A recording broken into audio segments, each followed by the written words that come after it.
Hi everyone. మీరు ఎప్పుడైనా kitchen sync నుండి కానీ వాష్ ఏరియా దగ్గర కానీ బ్యాడ్ స్మెల్ రావడం గమనించారా? అయితే దానికి కారణం డ్రైనేజ్ ఇష్యూ కావచ్చు. ఈరోజు దానికోసం ఒక మంచి సొల్యూషన్ చెప్తాను. వెంటనే మన ఛానల్ని సబ్స్క్రైబ్ చేసుకోండి. రోజు ఇలాంటి యూస్ఫుల్ టిప్స్ తెలుసుకోండి. మేజర్గా అలా స్మెల్ రావడానికి రెండు కారణాలు ఉంటాయి. ఒకటి ఇంప్రాపర్ డ్రైనేజ్ సిస్టమ్, రెండు డ్రైనేజ్ బ్లాకేజ్.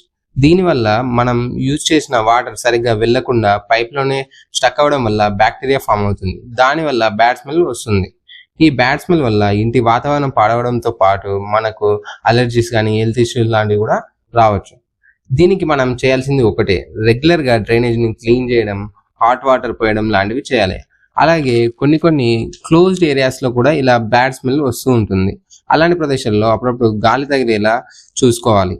ఒకవేళ ఇవన్నీ చేసినా కూడా ఇంకా ప్రాబ్లం ఉంటే ఒక మంచి ప్లంబర్ని పిలిచి డ్రైనేజ్ లైన్ని చెక్ చేయించాలి. మీకు ఇంకొక బోనస్ టిప్ ఏంటంటే, ఎప్పుడైతే మన డ్రైనేజ్ పైప్ మెయిన్ డ్రైనేజ్కి కనెక్ట్ అవుతుందో అక్కడ మనం ఎన్ఆర్వి అంటే నాన్ రిటర్న్ వాల్ని పెట్టాలి. దానివల్ల మెయిన్ లైన్ నుండి వచ్చే బ్యాడ్ స్మెల్ కానీ ర్యాట్స్ కానీ రాకుండా ఉంటాయి. Thank you for watching this video.